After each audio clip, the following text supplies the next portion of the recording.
กระโดดลายเด้อที่มาซะหน่อยขาจนเมื่อยกระโดดไปยังมาทันได้เข้าไปเนาะคิดว่าเข้าไปแล้ว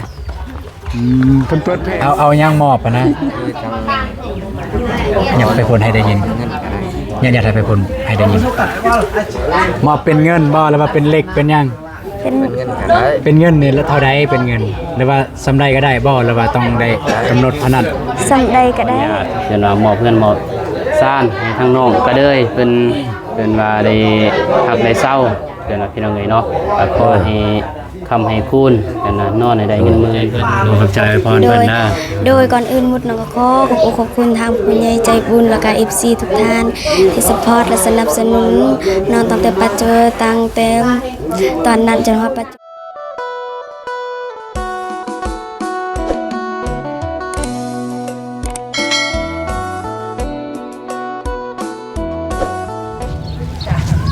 เอาบ้านนี้พี่น้องกันเนาะมาเปิดภาพที่บ้านน้องบองพี่น้องกำลังจะเดินทางไปเฮือนน้องกระเดยพอดีน้องกระเดยเพิ่นมานำเอาเลย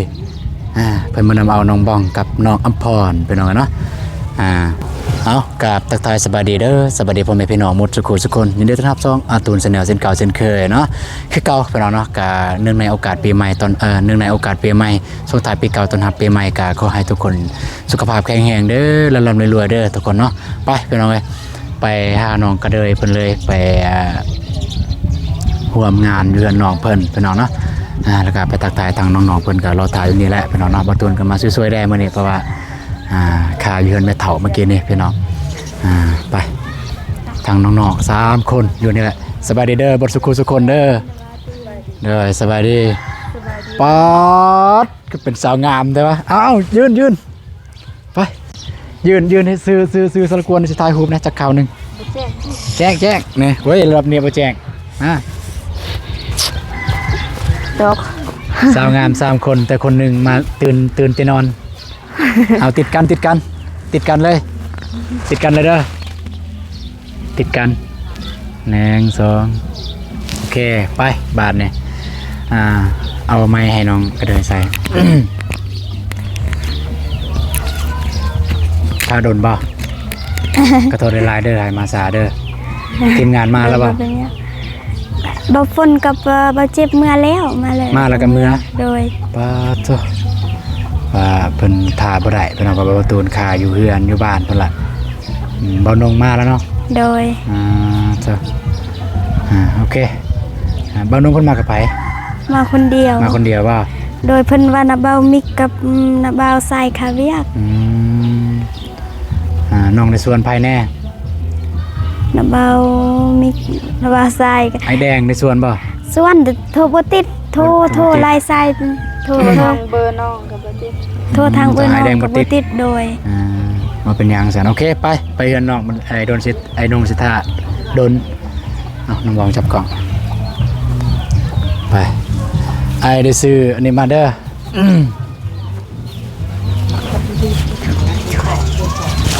ปั๊บนี่มาครับปั๊บน้องถือนี่ก็ได้เดี๋ยวอาจจะถือน้ำหวานถือกระเป๋าโอเคไปอยากไกลนะได้เนี่ยบ่ซอยนะบ่ได้บ่ยอกเป็นยังเดี๋ยวเอาผู้เดียวได้บ่เอาก็ได้จับกับน้องอัมพรมากระเป๋าไอโอเคขอบใจเลยนะบ่าวไปซื้อน้ำหวานมาให้น้องเพิ่นน้องน้องเพิ่นขึ้นเฮือนทันทีซื้อน้ำหวานมา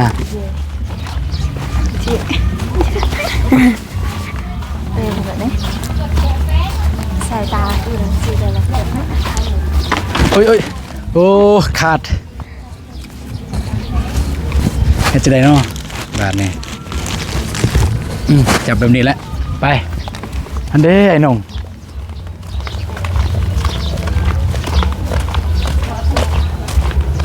พุ่นไอ้น้องคือน้องเลยแม่นบ่ไอ้น้องกันโดยเป็นประทายกันไอ้น้องก็ทาประตูนแกเศร้าๆแล้วพี่น้องเลยประตูนก็คาเนี่ยประตูนก็ว่าให้ไอเข้ามาก่อนเลยก็ได้เดี๋ยวประตูนเข้ามานำหลัง บ่เจ็บกับบ่ฝนได้มอบแล้วบ่เหือน ยัง ยังเนาะให้บ่าวนงเพิ่นมอบพิธีมอบไม่ยังแน่ฮู้บ่สบายดีเด้อนงเด้อขอโทษหลายๆที่มาซะ ได้นะบ่าว โอ้ยสบายดี ขอโทษหลายๆเด้อที่มาซะ โอ้ยขาจนเมื่อย ขอโทษไปยังบ่ทันได้เข้าไปเนาะคิดว่าเข้าไปแล้วคิดว่าเข้าไปแล้วเพิ่นเปิดเพลงบ่หั่น โดย โอ้เปิดเพลงจักสุดท้ายคลิปใดจักบ่เนาะให้เพิ่นปิดเพลงก่อนบ่น่าจะบ่ได้ติ บ่ได้ติมันกำลังเข้าที่เข้าทาง ได้ ออกมาช่วยผม เอาไอ้น้องมาเปิดคลิปเลยบ่เปิดคลิปเลย แล้วจะน้อย เพราะว่ามอบกันอยู่นำคลิปอายเลยมอบอะนะมอบนำคลิปอายเลย คลิปเดียว คลิปนำกันเลยซั่นอายก็เปิดน้องก็เปิดเลยบ่เป็นหยัง ก็ได้ บ่คลิปอายนั่นล่ะแล้ว ได้บ่เสียงเพลงหั่น ได้ ยันบ่ได้เด้เสียงเพลง ขโมยเลย เขาหมดให้เยอะ เป็นโกงมากหมด เพิ่นก็พอฮู้อยู่เนาะเพิ่นฮู้อยู่ว่าสไตล์ระบบทีมงานเฮาเป็นแบบใดคนอื่นในเมื่อมืดเลยสบายดีเด้อป้าดคนอื่นในเมื่อมืดแล้วสบายดี ภาษา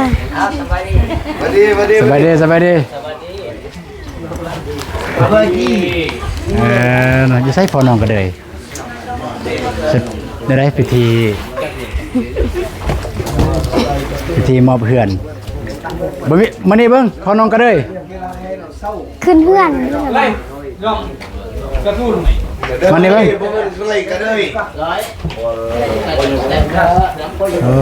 นะ ไปขึ้นบ้านพี่น้อยเนาะ ได้เลยสบายดีเอาไปเมียนนี่ก่อนก็เลยเอ้ยหนักเมียนก่อนมันตกเอาไปเมียนก่อนยายเลยก็ได้ยายเลยยายกินเลย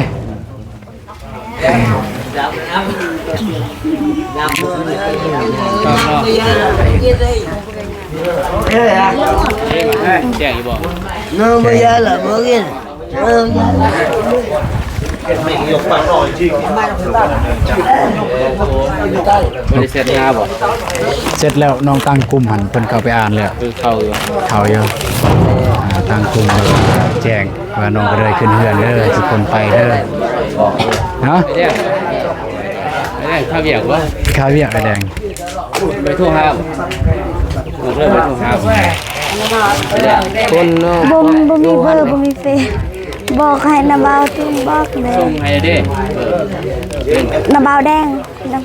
โทรแล้วแต่บ่ติดโทรหลายๆสาย มันไปนอนป่า น้ำตาน อนป่าไอ้แดง ทำไมทางใหม่คนเราเป็นใหม่ สั่งไม้ในตัวนี้ไม้ให้อายบ่ เจ้า น้องว่าสิสั่งคนกับบ้านนี่ไม้ธรรมดานะไม้ไม่ธรรมดาเลยไม้ซ้ำตีแบบใด งามเป็นอยู่เป็นไร ไม่เอาไปเต็ม บรรยากาศประมาณนี้แหละ แต่จุอันทุนครัว แค่คนมือวัดแหละ ว่าแล้ว ลูกก็ 3 โมง แสดงว่าเขามาซ่าบอลงกับบอตูนมาซ่าแห้งเลยบอโกมาป่ะบอโกประมาณแต่เช้า บ้านน้องนี่แหละ บ่ไหวเสา ได้มาซอยเวียกอยู่ป่ะ ได้สวยแหละให้เพิ่นมาปิ้งป้าเพิ่นนอนทาน น้องบองปิ้งป้า โดย อยากกินได้เนาะปลาตึกปีกนะ คือนั่นนี่พอเด้อคือมื้อนั้นเนี่ยได้ยินว่าทางน้องก็ได้ว่าทางทีมงานเฮายังทันได้มอบเพื่อนถ้าทีมงานทำบ่ได้มอบเพื่อนคือมันบ่แล้วฮิตแล้วคลองเนาะแม่นบ่ เอาบ่เที่ยงมอบมันบ่ได้บ่บ่แม่นบ่ ตัวนี้นี่ไผก็ได้ แต่ว่าขอแต่ มื้อนั้นนี่ล่ะหมอบบ่แม่นบ่ อันนั้นยังบ่เป็นปิดมันยังเป็นทางการนะยังบ่เป็นทางการมันนั้นมอบแบบมอบให้ดูแลยังนะมันนั้นแต่มื้อนี้มอบแบบเป็นเกินว่าฮิตของประเพณีเป็นพิธีของเพิ่นนะบัดนี้วิธีการมอบนี่มีหยังแน่แบบใดแน่ให้มอบเลยบ่ตอนนี้เลยบ่ได้บ่หรือว่ากายแล้วหรือว่ากายโมงกายยามแหละบ่เป็นหยังเนาะโอเคกระสันก็ไปเอาเลยอุปกรณ์มีหยังแน่ที่จะให้ทางทีมงานเฮามอบเอาจัดเลยดำเนินเลยจัดไปนี่นะไปเอ็นเลยแต่เราให้มอบเอาหยังมอบนะอยากไปพูดให้ได้ยินอยากให้ไปพูดให้ได้ยินมอบเป็นเงินบ่หรือว่าเป็นเล็กเป็นหยังเป็นเงินนี่แล้วเท่าใดเป็นเงินหรือว่าสำไรก็ได้บ่หรือว่าต้องได้กำหนดเท่านั้น สำใดก็ได้ สำไรก็ได้บ่ โดย นะมอบอยู่นี่เลยบ่ ขึ้นเฮือน จะเฮือนเนาะเนาะบอกก่อนว่าไปเที่ยวมอบแนวใดให้พวกลูกเว้าแนวใด เอาบ่ฮู้เด้ เอาบ่ฮู้ นี่แหละว่ามอบเงินนี่เป็นคำเป็นครูเดือนหลังนี่เป็น ทำให้คุ้นยินเป็นสุข อ๋อ ทำด้วย โอเคเอา กันเนาะ โอเคไปสันขึ้นถึงเฮือนขึ้นถึงเฮือนบ่ ก่อน ฮะ กินข้าวก่อน กินข้าวก่อนบ่จึงมอบ แล้วว่ามอบก่อนจะกินข้าวจึงนั่งลิ้น มอบก่อนก็ได้ ก่อน ไป สีค มันสิคำสิมืดจะได้มาสิยุ่งสิยากพวกน้องเด้ไป ขึ้นเฮือนนะบ่าว ขึ้นเฮือนบ่จังหน่อยเด้สิเครื่องเสียงก็มีเด้เพิ่นจักโยจักย้อนเด้สวัสดีเด้อ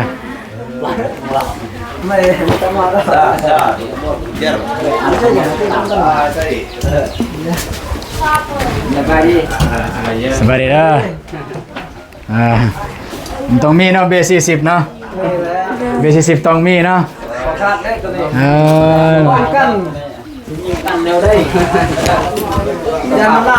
ขึ้นนั่ง เซิร์นเข้ามานั่งเลย ำได้ ให้มือกองเนี่ยยืนก็ได้น้องฟอนก็มานั่งมือกองยืนเป็นสมองเลยมันก่อนเราพร้อม แบบได้เห็นแบบได้ใช่ กัน ใช่พอ กัน ยืนใส่ละพอแต่ว่าเขามาสาได้เราลงเนาะ ซาแล้วนี่ก็ ไหมเราลงอะไรไหม นี่ก็จน3 โมงปลาย น้องไปเฮือนแม่เท้าโดนนั่นเลยจ้ะ เห็นแล้ว เฮือนแม่เท้า ก็นั่งเงาแหละจักเช่นยังถ่ายคลิปลิ้นแจ้งข่าว14เพิ่นซื้อเรื่องเพื่อนน้องน้ำพ่นบ่มีงบก็ได้โจ๊ะไว้ ทำไปโจ้อะไรกันบ่มี อะไรมันบัดมีบัดยังโดย เด้อสบายดีเด้อเข้ามาเชิญมาเลย บนนี้เลยบ่ อยู่วันใด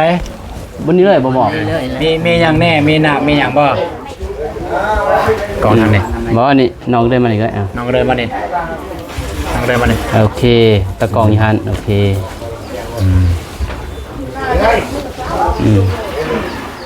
เอาวันนี้เปิดพิธี คือก็ว่าแล้ว นายเอาเลยบ่ต้องอายเด้อ เอาคือ ให้มันถือผิดของพวกเจ้าเด้อสมมุติว่าถือพวกลูกสมมุติว่าเด้อพวกลูกต้องได้ให้เงินเท่านี้เท่านั้นก็บ่ต้องอายบอกเด้อ10 ล้านก็ว่า10 ล้านเพราะเป็นเหตุของเจ้าเด้และพวกลูกให้ได้หรือบ่ก็อีกเรื่องนึง กันพวกลูกนี่คือพอว่าแล้วแต่กันพวกลูกได้ก็อยากได้สำหรับกันพวกลูกบ่ได้ก็ทำได้ตามมีก็คือสบายง่ายตัวนี้เนี่ยให้สำใดก็ได้ โดย พันหนึ่ง 2,000ก็ได้ โดย ที่สำคัญมันอยู่ที่การปากเว้า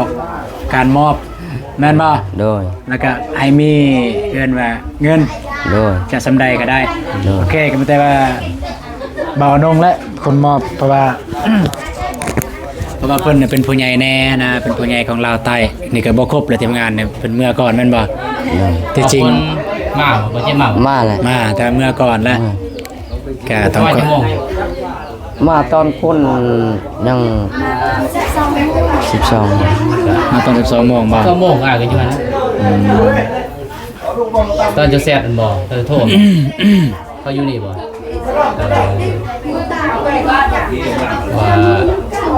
าก็อยู่เพื่อนหันเพื่อนใหม่พาบ่ตูนเพิ่นไปผูกแขน ตัวแขนแม่เฒ่า อายะ อากะแล้วก็ เดี๋ยวก็เขาอายะเนาะ อายะทางนี้อายะนะ เนาะอายะบ่ หรือว่าหน่วย อัน ห นั้ น่วยทางนี้หน่วยทางเอาอากะ เขียนปีใหม่ แม่น มีไปแห้งเนาะ นั่นบ่ได้ไปทางใดนะก็อยู่น้ำครอบน้ำครัวพอดีน้องเพิ่นขึ้นเฮือนมื้อนี้ก็ได้ต้องได้ลงมาบ่ลงก็บ่ได้แล้วเนาะที่แท้นี่จะให้บ่เตรียมให้ลงมาเนาะ แม่นตัวนี้ก็คือตอนนั้นแหละ ที่ว่า เลย ทำนาทำตาที่นี่นะขึ้นมา เลย เพราะว่าจุดเริ่มต้นที่ได้เราก็เลยได้เพื่อนกระเป๋าเตียงมืดน่ะเห็นไหม เลย เพราะว่าทางทีมงานเฮาก็บ่ได้ถ้าบ่มีเพิ่นเข้ามาก็มันจะยากแม่นบ่ทีมงานเราเองสิไปมันจะพืดหน่อยเนาะแต่ว่าเตรียมผมลงมานะก็เลยว่าก็ยังบ่โดนเนาะถึง4มื้อแต่ว่าตั้งครอบครัวน้องเพิ่นเนาะบ่สบาย แม่นตัวนี้นี่แบบบ่ตูนตัดสินใจผู้เดียวเลย ตอนนั้นก็บ่ได้ปรึกษาเบานงได้เพราะว่า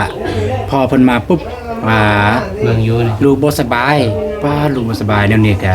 การปรึกษาเบานงกันแน่นอนล่ะคำตอบเดียวเลยคือก็ปล่อยเลยแบบปล่อยพอเพิ่นเลยก็ให้สบายอกสบายใจนะเฮ็ดสบายใจ บ่รู้เนาะ แม่น ของเขาเห็นเนาะ แม่น ก็เดี๋ยวนั้นบ่มีกฎหมายนะ แม่น ของเฮาก็ให้เพิ่นตามเพิ่นสบายใจก่อน ได้ แม่นอยู่ทางอย่าให้บ่เตียงมาเนาะแต่ว่าเพิ่นมาจนล่างก็ได้วันที่4เพิ่นมาจนล่าง แม่น เป็นเดือนคือว่าสมบูรณ์ไหมเนาะ อันนี้สมบูรณ์เลยบัดนี้ บ่ได้ขึ้นทุบซ้อเลยเนาะ บ่มีแล้วบัดนี้บ่มีแล้ว แต่ว่ามีการต่อเติมหยังบ่มีแล้ว ทางนี้มันสิยากเลยพี่น้องเนาะชนเผ่าเนาะแล้วเขาเจ้าก็สิคันว่าเฮ็ดหยังมันก็ต้องคันว่าสิให้มันแล้วเนาะสิหยังให้มันแล้วก่อนเนาะ ต้องมันแล้วก่อนเลยจึง โดย ขึ้นบัดเดียว อันนี้ขึ้นแล้วแล้วก็ต้องบ่ได้อีก มันงมง่ายเนาะแต่ว่าผมเชื่อว่าเป็นบ่ก็มันเห็นได้เลยพี่น้องเนาะแต่ว่าบางคนเขาก็เชื่อก็เชื่อ แม่น แล้วแต่พี่น้อง มันขึ้นกับความเชื่อถือของแต่ละท้องถิ่นแต่ละคนเกิดมาแต่ว่าจังซั่นเลยน้องก็ จะสิมอบให้เพิ่นเลย มีบ่กัน มีอยู่เพราะว่ามือมันเรือเงินห้องน้ำคือสปะไว้ซื้อเอาไว้ อันนี้200,000คือเงินเรือห้องน้ำ ห้องน้ เอา ำเอาไว้เด้อ เลย เพราะว่าบ่ได้เฮ็ดหยังเห็นเนาะมันแล้วเด้เรือเด้อเลยมามอบให้น้องเพิ่นเห็นเนาะ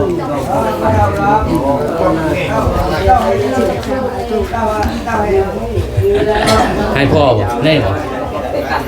ฮะ ให้ลูกก็ได้ ฮะ ให้ลูกให้ลูก พ่อแล้วเป็นคนหับ อ่า ให้ลูกให้พ่อ บ่เฮาเป็นคนให้พ่อแล้วก็เฮาก็เว้าเลยเว้านี่เด้อเป็นเงินที่ให้นี่ก็เป็นเงินคำเงินคูณขึ้นเฮือนใหม่ประมาณนั้นอันนั้นแล้วคล้ายๆคือเฮาอวยพรว่าซั่นซะเป็นเงินคำเงินคูณ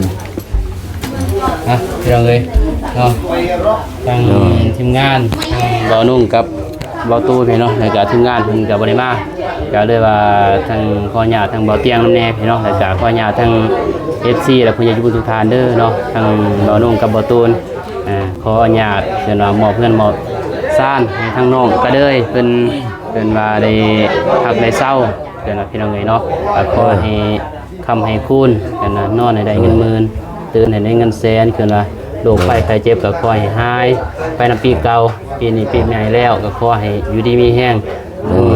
ขอบทั้งครัวทั้งแม่ทั้งพ่อทั้งน้องทั้งนุ่งสุขภาพร่างกายแข็งแรงนั่นแหละจนว่าเอาแต่โศกเอาแต่ลาบ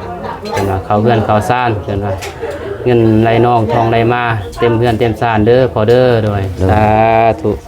โดยเอาให้ทำลำสู้เด้ เดี๋ยวนี่เด้อ มอบให้เรียบร้อยแล้ว โดย เป็นเงินคำเงินคูณที่ เป็นเงิน ใหม่ เป็นเงินคำเงินคูณนั่นแหละและแบบว่านี่แหละเป็นเฮือนคำเฮือนคูณซั่นซะให้เฮือนอยู่ดี นี่ไป มี เก็บ แห้ง หักซ่านแล้วจนได้มัน เจ็บ ตั้งเบาตูนกับเบาอนงเนาะความเจ็บบ่ได้ความไข้บ่ให้มีให้อยู่ดีมีแรงสาธุ โอ้สา สาธุ โดยดีใจนำเด้อในคณะศาสตร์แล้วก็ไม่ได้ให้น้องก็เด้อแหละเก็บเกินว่ามันอนามัยเว้ยบ่ได้มัน รักษาเลย เอา3-4ใดมาเพื่อนซ่านบ้านซองมันง่ายๆพี่น้อยเนาะเพิ่นว่าซ้ำผู้ใหญ่เพิ่นสิฮักสิหอมเพิ่นอินดูสงสารบ่แม่นว่าสิให้มาง่ายๆเห็นบ่เงินทุกหยดทุกก้อนของเพิ่นออกจากเกลือจากแห้งเพิ่นเด้ถ้าเพิ่นบ่คือเอาแห้งกับเพิ่นบ่ได้เห็นบ่คือเฮาเลยไปรับจ้างหมู่จังได้เงินเห็นบ่ได้เงินมาแล้วยากแล้วสิให้หมู่ซื่อๆเห็นบ่เขาไปซื้อของกินเขายังได้กินเห็นบ่อันนี้ทางเพิ่นว่าทางพ่อทางแม่เพิ่นว่าใหญ่เพิ่นย้อนเพิ่นฮักเพิ่นนี่ตู้สงสารนั่นแหละกตัญญูเลี้ยงพ่อเลี้ยงแม่เพิ่นจึงมอบมาให้ทางน้องก็เด้อเด้อสิได้ก็มีหยังก็เพิ่นว่ามีไว้ง่ายก็ติดต่อทางพ่ออ้ายก็ได้มีงานเนาะเพิ่นว่าอยากปลูกแต่งเฮ็ดหยังก็เฮ็ดโลดคือในห้องนี่แหละที่ทางพ่อเพิ่นอยากเสนออยากเฮ็ดจะถ้ามีงบมีเงินเด้อก็เฮ็ดได้ตกแต่งได้เพียงว่าบ่มากบ่ขายยินบ่บ่มากบ่ขายแล้วก็หนีไปบนไม้ได้เพียงนี้เนาะเพิ่นมอบไม้ให้แล้วก็มีแต่รักษาและตกแต่งได้เห็นว่าตัวใดมันบ่จบบ่งามเฮาแต่งไปเองก็ได้ยินบ่เฮามักแบบใดก็ได้แต่ว่าเฮาบ่ได้มากมีแต่เท่านั้นแหละเด้อ โดย เครื่องคายน่ะบ่คายเลยเห็นเนาะแต่เพื่อนสั้นน้อยๆเพิ่นเนาะเพิ่นอยู่จักเท่าปีแต่น้องก็เลยยังน้อยได้มากสำนี้ก็ถือว่าดีแล้วนึงหมู่ครูเกินว่าญาติพี่น้องมาหลายบ่มายินดีนำหลายเนาะ ไล่แล้ว มันคำ จบบ่ทันแล้วคำ บ่ได้เต็มเลยเนาะเป็นหยังเป็นอะไรเนาะเพราะว่าเฮาก็มีอยากเด้ทางบ้านน้องก็ลูกสาวเนาะถือเข็ม2เข็มโซเลยจับเลยให้เลยเด้เลยว่าสิบ่ได้มาแต่ว่าอีต้นน้องเพิ่นบ่พอแล้วเลยมอบมาให้มันแหละเป็นอย่างนี้เนาะคือแท้ทางบ้านน้องก็อยากให้เบาเตียงมาเนาะมาให้เพิ่นมอบมาเป็นคือเป็นหน่อยเนาะเพราะว่าเฮ็ดอิหยังก็อย่ามีแต่เพิ่นนั่นแหละลงมาเพิ่นว่าหมอบไม้มันจังเพิ่นว่าคักเนาะแต่ว่าทีมงานทางบ่าวพลบ่าวเจ็บเพิ่นก็ท่าเวียกบ่เพิ่นเมื่อก่อนแต่เพิ่นมาแต่เช้าแล้วเห็นเนาะทางน้องอำพรก็มาแต่เช้าเนาะแต่ขึ้นนี่บ่จักบ่ฮะกำลังมาบ่ลูกบ้องบ่แต่ขึ้นนี่บ่เขาดาวอยู่นี่เลยปะจ๊ะนะเขาดาวอยู่ไซส์เกิน ได้เขาได้ยมเห็น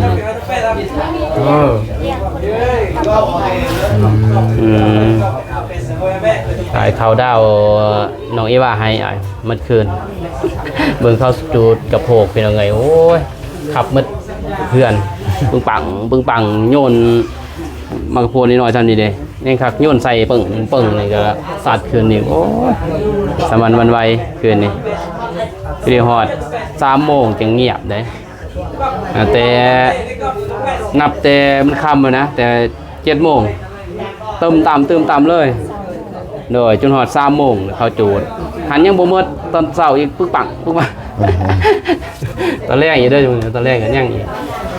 ปีนี้ถือว่าม่วนได้ปีนี้เกินว่า ที่บ้านน้องก็เต็มซ้ำสงคราม แล้วเติมมันบ่สัตว์ น้องก็ได้ซื้อเยอะ บ่ มักพุมันเอา น้องบ้องบ่น้องบ้องก็ไปบ่ ว่า น้องบ้องกับเขาดาวต่างบ่ อะไรต่าง เกิดว่าเขาดาวนำกันอยู่เพื่อน บ่ เฮ็ดกระตุบน้อยๆเนาะแล้วก็ตู้เครื่องใส่เกิดว่าบ่กินหยังก็ซื้อกระทินซื้อสติ้งมานั่งส้นแก้วอยู่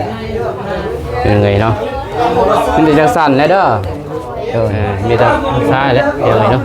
คือว่าสำเร็จเสร็จสิ้นเนาะ โดย เมื่อและบัดนี้เป็นว่าคือน้องก็เลยเจ็บเป็นเอ็นอุ่นกับทรงไว้เศร้าเด้อ มันว่าขยะอิหยังแพทย์ไปกวดบ่ทันฮู้บ่สิไปกวดใหม่เฮ็ดที่ข้อเลยไปกวดใหม่เนาะแกงเฮ็ดแล้วจะไปเบิ่งใหม่บางเทื่อตอนแรกกันเป็นน้ำเฮ็ดดีเนาะบางเทื่อเป็นกดสายบ่เห็นแต่พี่บังบ่มีบ่นั่นมาเคยมีเคยมีผมเสือเนาะผมเสือแต่จริงๆอันทำว่าเรื่องแบบนี้งมงายมันก็งมงายนั่นแหละแต่ในคนมาเขาเสือแล้วแต่ไหนมาแล้วงมง่ายก็งมง่ายแต่ว่ามันบ่ถือไฟเพียงเนาะบ่ถือครอบครัวได้ก็เฮาบ่ฮู้ดอกเขาเสือมามันก็มันคือมีอะไรนั่นแหละเนาะสิ่งที่เฮาแนมบ่เห็นมันก็ต้องมีโอเคมันได้ว่าจังซั่นแหละทั้งพอสิเฮ็ดได้ต่อก็เฮ็ดเด้อให้มันแล้วเฮ็ดแล้วคล่องเด้อกับเงินนั่นเด้อไปเว้าโลดไปเว้าเลยว่าตอนนี้เลยบ่ว่าแล้วแน่มันแล้วบ่จบแล้วเลยเนาะเว้าบอกเฮ็ดบอกเฮือนซานแล้วบ่จบไปแล้วโอเคก็ซั่นเลยเนาะได้ยินน่ะบ่เพิ่นได้ยินบ่ได้ยินแล้วเพิ่นอยู่ไสบ่ฮู้แล้วจะไปสิไปเบิ่งกันนะเพิ่นอยู่เฮ็ดหยังกันโอเคเนาะกะบัดนี้ก็อยากให้น้องกระเดยไว้พรแสดงความรู้สึกแสดงความรู้สึกของตัวเองเนาะที่ได้เฮือนมาตั้งแต่นั้นมาจนถึงปัจจุบันนี้น้องมีความรู้สึกว่าจังไดแล้วก็ขอบขอบใจเพิ่นอยากจะบุญที่ทุกท่านเด้อที่สำคัญเนี่ยน้องก็อย่าลืมบุญคุณผู้ใหญ่ผู้มีพระคุณว่าซั่นๆเนาะแนวใดที่ตัวเองเป็นมากก็เป็นแบบนั้นคือเก่าเด้อโดยน้ำลายแนวใดที่ตัวเองเคยเป็นมาตะกี้ก็แบบนั้นตลอดไปเด้ออย่าเป็นคนใหม่อย่าสอนสิว่าง่ายๆก็อย่าลืมโตโดยประมาณนั้นแหละเนาะให้น้องแสดงความรู้สึกเข้าใจป่ะแสดงความรู้สึกน้องรู้สึกดีใจบ่ได้บ่ได้จ้ะบ่มีหรือคันน้องบ่สมมุติน้องรู้สึกว่าน้องบ่ดีใจน้องก็ว่าโดยสำหรับน้องก็เลยเองก็รู้สึกบ่พอใจเพื่อนแบบนี้ขี้ร้ายดีใจแล้วน้องก็เลยเองก็บ่มักอยากได้เพื่อนใหม่ก็เว้าคันน้องรู้สึกแบบนั้นแต่ว่าคันน้องบ่ได้รู้สึกแบบนั้นคันน้องรู้สึกดีใจน้องก็ว่าก็รู้สึกดีใจที่ได้เฮือนบ่ขาดฟันว่าสิได้ประมาณนั้นนะครับโดยหน่อยนึงแล้วก็ไปใส่พรให้ผู้ใหญ่เพิ่นเด้อโดยก็ตั้งแต่ตอนนั้นก็ดีก็รู้สึกดีใจใส่นี่เลยจ้ะโดยก็ดีใจได้เฮือนตอนนั้นแนมกองเลยเพิ่นเบิ่งอยู่ผู้ใหญ่เพิ่นเบิ่งอยู่เดี๋ยวนี้ได้เฮือนไม่ใส่ปากเลยดีใจตอนนั้นอยู่เฮือนปกติแล้วก็หลังคาหัวเดี๋ยวนี้บ่คิดว่าปั้นว่าสิมาได้เพื่อนว่าสิแล่นเข้าป่ากาแฟว่ะบ่แม่นได้แต่เฮือนได้กับห้องน้ำได้ด้วยกับห้องน้ำห้องน้ำก็ดีใจเพื่อนโดยซอยมันดีใจร้ายเนาะโดยจักสิเว้าบูสิเว้าเลยโดยว่าในใจดีใจในใจน่ะดีใจจนแบบเว้ายังบ่เป็นเลยโดยอายโมแล้วบัดนี้บ่ต้องอายเฮาสิมีเพื่อนน้อยๆแม่นบ่โดยไปใส่มาใส่เฮาก็บ่อายเขาแล้วมีเพื่อนพอเป็นรักเป็นแรงกันบัดนี้บ่ได้หาเกินว่าเอาเงินตอนนั้นมาให้ได้ซ่านแล้วก็มีแต่หาเงินซื้อเอากินซื้อน้ำโดยได้มันเฮาจำเป็นเฮาได้มันก็ซื้อเอาล่ะบัดนี้โดยซื้อเขาได้ลายเป็นบ่ได้เฮาได้ก็ซื้อบัดนี้บ่ดิ้นรนคือตะกี้แล้วเพราะว่าไปน้ำเบียดแม่นบ่ย่อยเป็นปีแม่นบ่อยู่3-4 ใดเนาะแต่ละกีแต่ละบาทมาจักซื้อเขาจักซื้อไม่แม่นบ่จักสิพายุพายาพาขามพาไฟหลายสิ่งหลายอย่างเนาะถ้าบ่ได้อยู่ในจุดนั้นสิฮู้มีแต่ดีใจเป็นบ่อวยพรเพิ่นผู้ใหญ่บ่เป็นสั่นแก่แต่ให้น้องก็ได้อวยพรผู้ใหญ่เพิ่นเด้อ ในสิ่งที่เพิ่นให้เฮาแหละเราบ่มีหยังตอบแทนเพิ่นก็นั่งเบิ่งเพิ่นก็ได้คำอวยพรเพิ่นเป็นยังไงเขามีความสุขเพิ่นได้สร้างเพิ่นก็ดีใจแล้วก็ดีใจเพิ่น ขอบใจพร โด เพิ่น ย นะ โดยก่อนอื่นมุดน้องก็ขอบคุณทางผู้ใหญ่ใจบุญและก็ FC ทุกท่านที่สปอร์ตและสนับสนุนน้องตั้งแต่ปัจจุบันตั้งแต่ตอนนั้นจนถึงปัจจุบันนี้สำคัญก็คือขอบใจทางแม่ฮักแล้วก็พ่อแล้วก็ไอคอนไอพรแล้วก็พ่อแม่ทวนแล้วก็ไอคิมไอลุงไก่พ่อไก่แล้วก็พ่อเตี้ยได้ก็ขอมีหลายคนแต่น้องบ่จื้อซื่อก็ขอโทษขออภัยหลายๆเด้อจังได๋ก็ขอให้ FC และท่านผู้ใหญ่ใจบุญทุกท่านจงมีสุขภาพร่างกายแข็งแรงความเจ็บบ่ให้ได้ความไข้บ่ให้มีเด้อขอให้ห่างให้มีขอให้ร่ำให้รวยเฮงๆปังๆตลอดปีตลอดชาติอย่าเจ็บอย่าจนพร้อมครอบพร้อมครัวปรารถนาสิ่งใดก็ขอให้ได้สิ่งนั้นขอให้ได้สมหวังดังปรารถนานอนหลับก็ขอให้ได้เงินหมื่นนอนตื่นก็ขอให้ได้เงินแสนย่างแกงแคนก็ขอให้ได้เงินล้านย่างรอบบ้านก็ขอให้เป็นมหาเศรษฐีหรือว่าเฮ็ดธุรกิจอันใดก็ขอให้ลาภให้ลื่นเด้อสาธุ สาธุยาวนะวันนี้เนาะโอเคไปน้องเลยยัง ขอขอบคุณทางทีมงานเราไตทุกคนทางนาเบาเตียงกันนาเบาตูนนาเบาวนุ่งนาเบาเจ็บนาเบาเมฆนาเบาฝนนาเบาปูนาเบามิกนาเบาทรายนาเบาผู้บุ้งแล้วก็สร้างแดงเสือเรือ ขอให้ทีมงานเราแต่ทุกคนจงมีสุขภาพร่างกายแข็งแรงความเจ็บบ่ให้ได้ความไข้บ่ให้มีขอให้ห่างให้มีขอให้ร่ำให้รวยขอจงมีสุขภาพร่างกายแข็งแรงอย่าเจ็บอย่าจนพบครอบครัวเฮงๆปังๆตลอดปีตลอดชาติปรารถนาสิ่งใดก็ขอให้ได้สิ่งนั้นขอให้ได้สมหวังดังปรารถนานอนหลับก็ขอให้ได้เงินหมื่นนอนตื่นก็ขอให้ได้เงินแสนย่างแกงแคนก็ขอให้ได้เงินล้านย่างรอบบ้านก็ขอให้เป็นมหาเศรษฐีหรือว่าเฮ็ดธุรกิจอะไรก็ขอให้ลาบไปลื่นบ่ว่าค้าขายหรือว่าเฮ็ด YouTube ก็ขอให้มีคนติดตามหลาย ได้ ๆ ค โด รับ ย ใจ สาธุ สาธุตะกี้เนี่ยบอกโดยมัดเนาะเดี๋ยวนี้เนี่ยปุ๊สอนพวกอายแน่บอกนะได้ เอาลืมได้บัด บอกนะได้สอนพวกอายแน่ ว่าก็จะลืมเนาะ โอเคพี่น้องเนาะก็สิว่าลายยายห้างพี่น้องก็ก่อนสิจบคลิปนี้บ่ตูนก็จะบอกหน่อยหนึงเนาะเพราะว่ายังบ่ทันได้มาบอกอยู่นี่นะเรื่องงบสร้างบ้านเฮือนน้องก็เลยสำหรับนำบ่ตูนเองก็ประมาณอยู่30กว่าล้านที่มาสมทบกันกับเครื่องเก่าทางพ่อเพิ่นมีแล้วก็คือมีเสาตีนเสามีไม้มีหยังไม้เนี่ยเซล่าที่พ่อน้องเพิ่นมีแล้วก็ที่เหลือนั้นก็คือมีทางเบาตูนแล้วก็เบานงได้มาสมทบเพิ่มเติมแต่ว่าเฮาบ่ฮู้ว่าทางพ่อเพิ่นได้ซื้อทั้งหมดซื้อเท่าใดเครื่องที่เพิ่นซื้อมาเฮาบ่สามารถสรุปว่ามูลค่าเครื่องนี่มันเท่าใดเนาะเพราะว่าเฮาบ่ฮู้ว่าทางเพิ่นเท่าใดนะแต่ว่าสำหรับทางเบาตูนเองก็ประมาณอยู่36 ล้านกีบที่ได้มาสมทบน้องเพิ่นก็ประมาณนั้นพี่น้องเนาะโอเคสำหรับคลิปนี้ก็จะได้ขอจบคลิปไปนี้ก่อนพี่น้องเนาะก็เดินหมดต้องขอบอกขอบใจผู้ใหญ่ใจบุญ FC ทุกท่านที่ตามมาชมคลิปของเบาตูนตั้งแต่ต้นคลิปจนจบคลิปแล้วก็ขอให้ใส่ให้พรสำหรับผู้ใหญ่ใจบุญ FC ทุกท่านเนื่องในโอกาสปีใหม่ส่งท้ายปีเก่าต้อนรับปีใหม่ขอให้ทุกท่านจงอยู่เย็นเป็นสุขสุขกายสุขใจสุขภาพแข็งแรงเด้อเพราะว่าเฮ็ดหยังก็ขอให้ลาไปเลื่อนสาธุโอเคพบกันใหม่สำหรับคลิปนี้เบาตูนและก็ทีมงานขอกล่าวคำว่าสบายดีเด้อไปน้องเอ้ยไปเจอกันในคลิปเบาขนุ่งไปน้องเอ้ยไปบ๊ายบาย